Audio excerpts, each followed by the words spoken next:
Mas a Igreja do Senhor, ela tem permanecido nesses dias encarregada de levar a palavra de conforto, palavra de esperança, palavra de amor a todos aqueles que buscam encontrar refúgio no Senhor. Amém? Que Deus nos ajude nesta noite.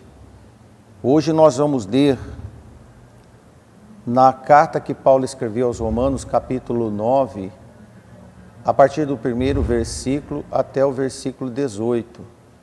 Gostaria que quem não está com a sua Bíblia acompanhasse na projeção, e quem puder abrir a sua Bíblia, ou no celular, ou naquela romântica Bíblia de papel, que está praticamente com seus dias assim em desuso, mas ela não pode deixar de existir em nós. Vamos ler. Em Cristo digo a verdade, não minto, dando-me testemunho à minha consciência no Espírito Santo, que tenho grande tristeza e contínua dor no meu coração, porque eu mesmo poderia desejar ser anátema de Cristo por amor de meus irmãos, que são meus parentes segundo a carne, que são israelitas, dos quais é a adoção dos filhos e a glória e as alianças e a lei e o culto e as promessas, dos quais são os pais e dos quais é Cristo segundo a carne, o qual é sobre todos, Deus bendito eternamente. Amém. Não que a palavra de Deus haja faltado, porque nem todos os que são de Israel são de Israel. Nem por serem descendência de Abraão são todos filhos, mas em Isaque será chamada a tua descendência, isto é, não são os filhos da carne que são filhos de Deus, mas os filhos da promessa são contados como descendência. Porque a palavra da promessa é esta: por este tempo virei e Sara terá um filho. E não somente esta, mas também Rebeca, quando concebeu de Isaque nosso pai. Porque não tendo eles ainda nascido e nem feito bem ou mal para o propósito de Deus, segundo a eleição, ficasse firme, não por causa das obras, mas por causa daquele que o chama, foi-lhe dito a ela: o maior servirá ao menor, como está escrito: amei Jacó e odiei Esaú. Que diremos, pois? Que há injustiça da parte de Deus? De maneira nenhuma.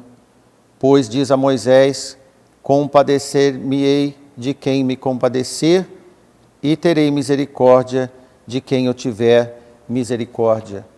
Assim, pois, isto não depende do que quer, nem do que corre, mas de Deus que se compadece, porque diz as Escrituras a Faraó: para isso mesmo te levantei, para em ti mostrar o meu poder, e para que o meu nome seja anunciado em toda a terra.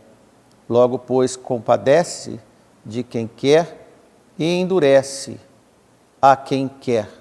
Senhor nosso Deus, pedimos a sua ajuda, compreensão, sabedoria para poder falar as suas santas palavras e os seus ensinamentos. Em nome de Jesus, nosso Senhor, te agradecemos. Amém. Muito obrigado a todos. Veja nessa leitura, um tanto complexa, assim como Paulo propôs ser o anátema de Cristo, isto é, ser excluído de Cristo, caso fosse possível, por amor aos seus irmãos, poder levá-los a Deus. Neste nível de comprometimento, ele apresenta a história da sua nação, como Deus, desde o princípio, estipulou como seria o seu povo e, principalmente, quem é que seria seu povo. Amém? Que Deus nos ajude. Então nós vemos o propósito de Deus confirmado e afirmado, mas foi necessário o apóstolo ter que dizer aos seus escritos que eram verdadeiros em Cristo. Isto é, que os seus escritos eram verdadeiros em Cristo e que tinham testemunho da consciência do Espírito Santo. Como ele diz no versículo 1, dando-me testemunho da minha consciência no Espírito. Paulo declara a agonia da sua alma, tendo o testemunho da consciência no Espírito Santo. E ele diz: em Cristo digo a verdade e não minto. Paulo expressa a sua grande tristeza e, como ele diz, e contínua dor no seu coração para com todos os seus irmãos perdidos, seus parentes, segundo a carne, como ele escreve. Desta forma, Paulo, nessa situação tão difícil de tristeza por causa da incredulidade dos seus irmãos, o povo de Israel, ele abre o seu coração para eles e diz que deseja ser separado ou talvez até excluído de Cristo. E ele escreve: porque eu mesmo poderia desejar ser anátema, isto é, separado, anátema, separado de Cristo, por amor de meus irmãos, que são meus parentes segundo a carne. Isto é, se a sua vergonha de ser excluído, separado, pudesse salvar os judeus, ele topava por amor a eles. Assim como continua a dor no coração dele, enquanto não houvesse uma resposta. E Paulo entendia que se ele pudesse operar esta façanha com autorização do Senhor, pelo menos o seu coração ficaria sarado. O amor de Deus é que causa esses constrangimentos, essas fadigas e essas tristezas. Porque apenas quem é capaz de se comprometer com o amor de Deus é que pode compreender atitudes de quem tem o amor de Deus. Este é o amor que Jesus declara por Jerusalém, por exemplo, quando em Lucas 13:34, e ele diz: Jerusalém, Jerusalém, que mata os profetas e apedrejas os que são enviados, quantas vezes quis eu juntar os teus filhos, como a galinha os seus pintos debaixo das asas, e tu não quisestes. É um resgate do que aconteceu deste lamento do nosso Senhor Jesus Cristo, comparado com a atitude proposta do apóstolo Paulo. Paulo diz que a palavra de Deus nunca faltou para Israel, isto no versículo 6. E Jesus diz que os mesmos judeus mataram os profetas e apedrejaram os enviados, mesmo fazendo essa tentativa de destruição, de calar a boca dos enviados de Deus. Paulo diz que nunca faltou a palavra de Deus para eles. Assim estamos nesses dias. Por mais que as pessoas desprezam a pregação do Evangelho, o anúncio da volta do nosso Senhor Jesus Cristo, a palavra de Deus continua sendo pregada.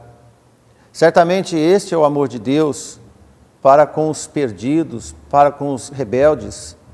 Esta era a motivação estranha de Paulo em propor a sua vergonha pelos seus irmãos, embora eles eram surdos quanto à palavra e violentos quanto ao anúncio da palavra. Desejar ser reprovado em substituição dos irmãos foi o que Cristo fez por nós, não só o desejo, mas a atitude, sendo nós pecadores estranhos na irmandade de Cristo. Como é que Deus pode, diante dessa exposição de amor, de entrega e renúncia, como é que Deus pode despachar bilhões e bilhões ao inferno, enquanto o apóstolo que está em contato com Deus agoniza pela salvação deles? Esta incoerência, ela não existe na verdade. Paulo nunca foi mais amoroso do que Deus, ao que dá a entender quando se lê apenas esta parte. Não podemos fazer de Romanos 9 uma Bíblia dentro da Bíblia. Então, se Paulo fizesse isso, seria uma afronta querer a salvação de todos, enquanto Deus separa alguns. Mas não é isso que acontece. Não, irmãos. Paulo não contrariava a vontade de Deus. Ele não seria louco em propor estar separado, estar no anátema de Cristo, para contrariar o que Deus não quer. Paulo afirma o que Deus quer e não andava na contramão e nem nos propósitos de Deus. Veja o que ele escreve em 1 Timóteo, capítulo 2, versículo 3 e 4, com muita atenção. Porque isto é bom e agradável diante de Deus, nosso Senhor. O que é isto? Que quer que todos os homens sejam salvos e que venham ao conhecimento da verdade. Se Deus quer assim, Paulo agia certamente.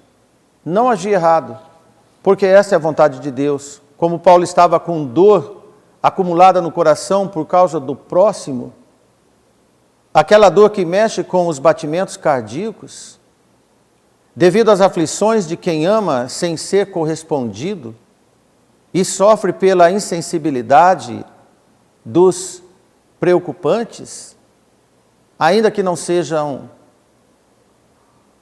correspondidos, o apóstolo apelou pela última instância do amor, a sua substituição pelos perdidos, para que eles pudessem entrar. Certamente tratava-se de um profundo sentimento, pela incapacidade de alcançar os objetivos, sendo que, novamente eu quero dizer Romanos 9,6 para você, a palavra de Deus não haja faltado, porque nem todos os que são de Israel são de Israel, embora não faltou, mesmo que não fosse. Era para eles, para todos. E como saber quem é de Israel no coração, sendo que isto é de Deus? Apenas Deus conhece esses mistérios. Então nada podemos concluir de Deus, comportando como equalizadores ou limitadores do infinito alcance do todo onisciente. O homem não pode ser ousado impor pontos no Criador de tudo. Mas Deus aceita aqueles que se comportam como Cristo, amando a todos. Por isso que Jesus disse em Mateus 11, 28, vinde a mim os que estão cansados, ou que estáis cansados, e eu vos aliviarei. Isto é, qualquer um que. Jesus estava respondendo que ele dava graças ao Pai do céu e da terra por ocultar as coisas celestiais aos sábios e entendidos, e revelar aos pequeninos, antes de dizer, vinde a mim todos que estáis cansados e oprimidos, e eu vos aliviarei. Então Jesus estava dando uma resposta que o Senhor ocultava de algumas pessoas por se entenderem desnecessário a palavra de Deus, isto é, estar acima do que Deus fala. E Deus revela àqueles que estão abaixo e necessitados do que Deus fala, isto é, os humildes, os pequeninos. E esses Deus aprova. Jesus não demonstrava nenhum interesse pelos soberbos. Afinal de contas, Deus não suporta a insensatez intrometendo no seu evangelho. Paulo diz, em acordo com as palavras de Jesus, isso em 1 Coríntios 1, 26 e 27, porque bem vedes, irmãos, a vossa vocação, que não são muitos sábios segundo a carne, nem muitos poderosos, nem muitos nobres que são chamados, mas Deus escolheu as coisas loucas deste mundo para confundir as sábias, e Deus escolheu as coisas fracas desse mundo para confundir as fortes. É assim, irmãos, como Jesus disse sobre aquele que tem sede. Veja que todos os que ousam impor sanções ao Criador, Ele oculta neles as verdades simples do Evangelho. Enquanto alguns dificultam o Evangelho, Jesus simplifica. E a igreja deve ser a simplificadora do Evangelho. Esses homens que se colocam letrados e autoridades soberanas sobre o povo, certamente serão confusos e Deus não importa em convocá-las.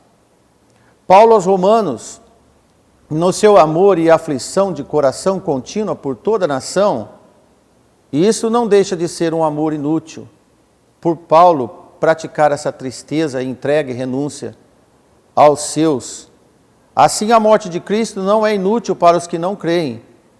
Nenhum ato de amor é inútil, ainda que não seja correspondido. Veja o que podemos ler em 1 João 2:2 para te dar a resposta sobre o que estamos falando.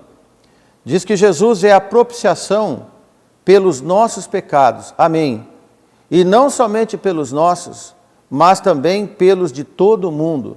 Nós sabemos que não é todo mundo que vai entrar no reino dos céus.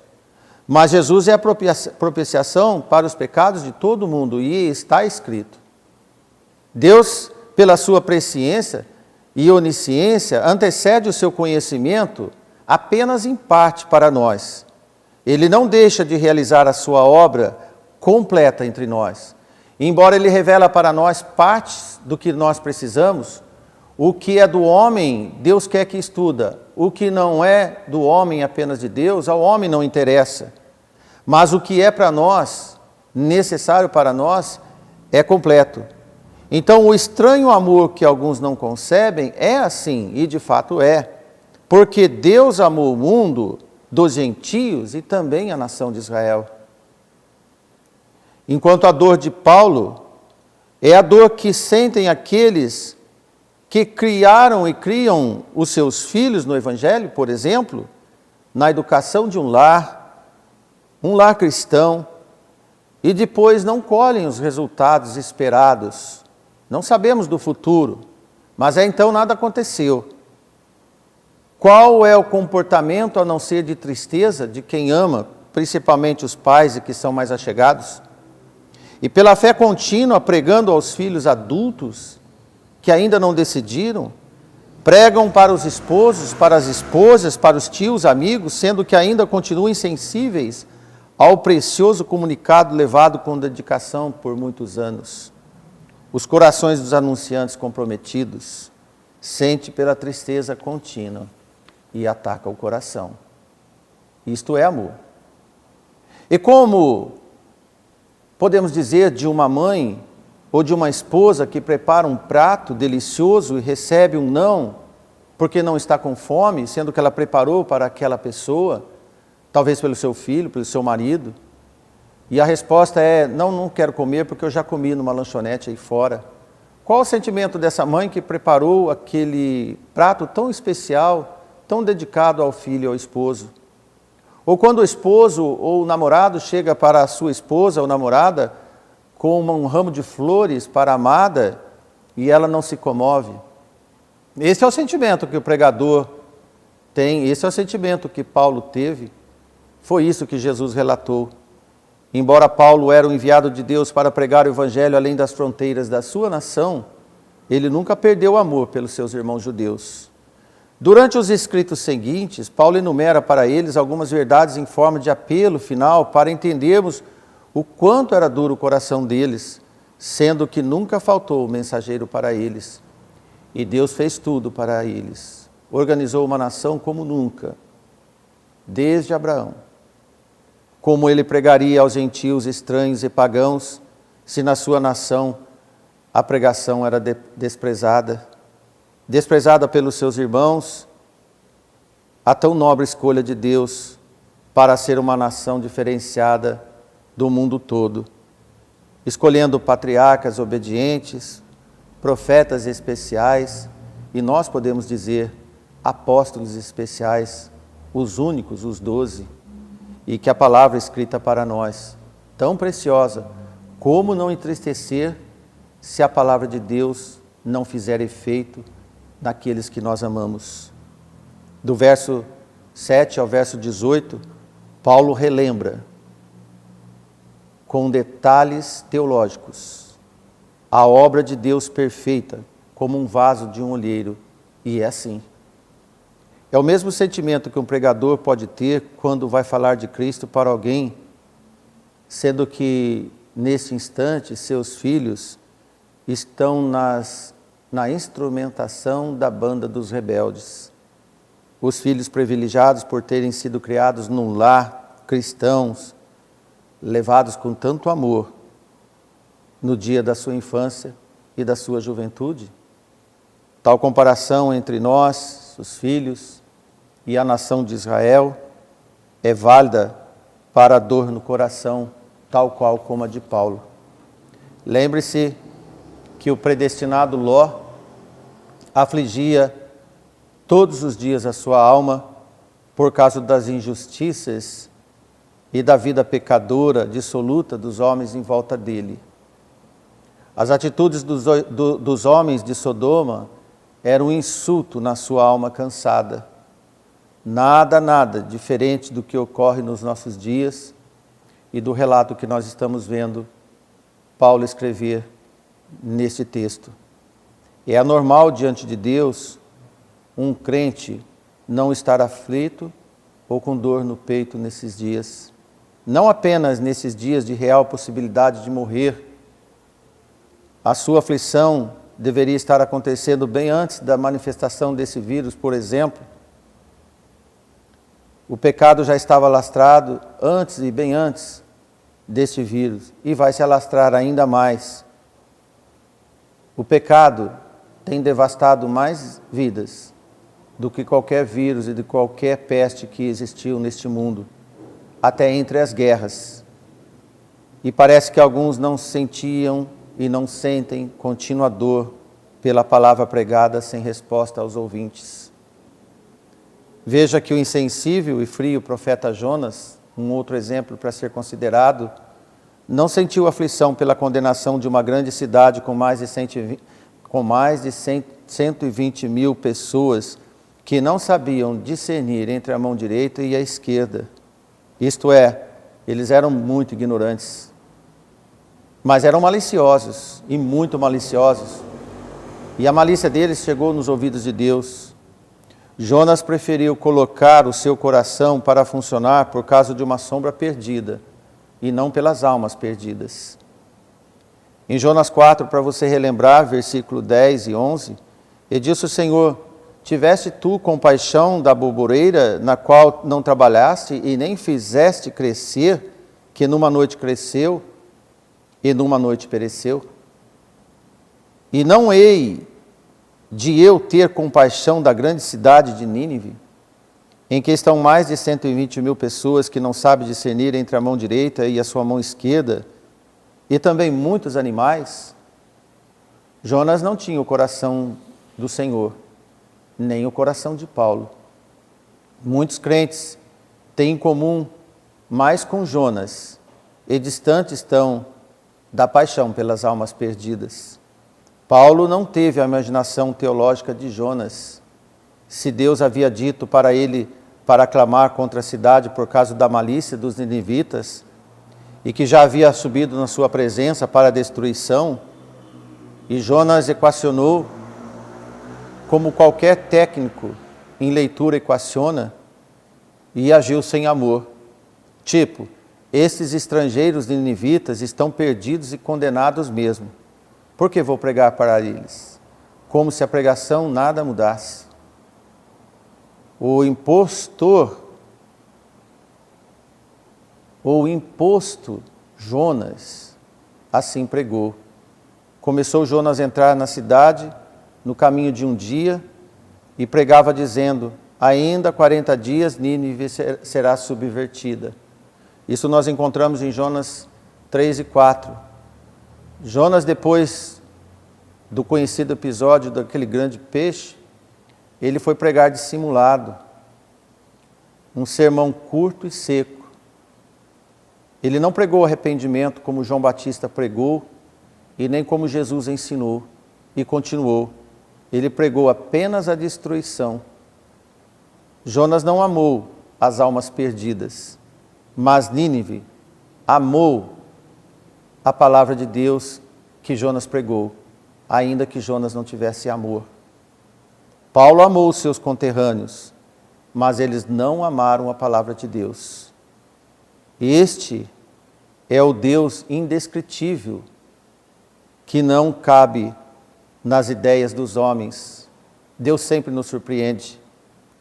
É melhor ser como os cardíacos Paulo e Elias, a ter ego ativo de Jonas debaixo de uma sombra passageira. É a velha mania daquele que cuida apenas do seu tabernáculo. O oposto ao comportamento de Paulo, Jonas é um exemplo mais comum dos crentes do dia de hoje. Os crentes que se aproveitam e fazem má interpretação do Deus que está no controle de tudo, e não colocam o seu coração para bater com rogo pelas almas perdidas, inclusive pelos da sua casa. E dizem: tinha que acontecer mesmo, é assim mesmo, o que posso fazer? Olham O que você deve fazer mais é orar. Você vai ver que a oração faz efeito. Pode muitos seus efeitos, desde que seja um justo diante de Deus. Enquanto Jonas era um preservador da sua cabana, do seu tabernáculo, Ló permitia a sua ser queimada junto com uma outra cidade não menos profana que Nínive. E Paulo topava ser excluído. O que você tem topado pelas almas perdidas? O que você tem proposto diante de Deus pelas almas perdidas? Assim entendemos melhor o lamento de Paulo por tudo que Deus tinha planejado para este povo separado. Ainda que estava tudo determinado por Deus, escolhido e eleito desde Abraão. A filosofia cristã de algumas escolas teológicas ensinam os seus pastores e membros se distraírem com as delícias do mundo, abastecidos por um resolvido determinismo, eliminando os enfados. Isso tudo devido a priori por interpretação apenas verbal das palavras soberania, predestinação, eleição e chamada. Isaías disse que Ezequias ia morrer. Lembram dessa história? Pois bem, Isaías chegou para o rei Ezequias e disse: se prepare para morrer. Deus mandou falar para você que você vai morrer. O que fez Ezequias? Ezequias plantou o seu rosto na parede, orou, contou a sua vida para Deus, o homem que ele era, chorou e orou ao Senhor. Então disse o Senhor para Elias, pediu para Isaías voltar correndo e dar uma nova resposta para este rei triste, em choro. E o Senhor disse: eu ouvi e te dou mais 15 anos. Eu te ouvi, Ezequias. Bateu no meu coração. Eu te dou mais 15 anos de vida. E nesses 15 anos de vida, eu vou te proteger. Meus irmãos, note que todos os homens de Deus não trabalhavam em cima de humanas interpretações, mas sim de reações através das orações. Eles colocavam as suas vontades em prática para fazer acontecer o evangelho do carregamento da cruz de Cristo, concordantes com o Senhor, que está soberanamente no comando de tudo. E é Ele faz, é Ele que muda, é Ele que altera a história que possamos imaginar. Deus faz assim. Os púlpitos técnicos são púlpitos de Jonas. Mesmo assim, os resultados do Evangelho acontecerão. As conversões serão fatos, ainda que seja no estilo de Jonas. Deveriam ser a exceção, não a regra. Como disse Paulo aos Filipenses, capítulo 1, versículo 15, que alguns pregavam a Cristo por inveja e contenda, ou por contenção, mas outros de boa vontade. Aqui está o rol de qualidades de pregadores. Como seria possível Paulo entender que o seu povo tão privilegiado pelas bênçãos de Deus, como nós vemos no capítulo 9, versículo 4 e 5, deixasse de conhecer o Messias? Como não responder ao Evangelho preparado para eles, para receber o Messias enviado para eles?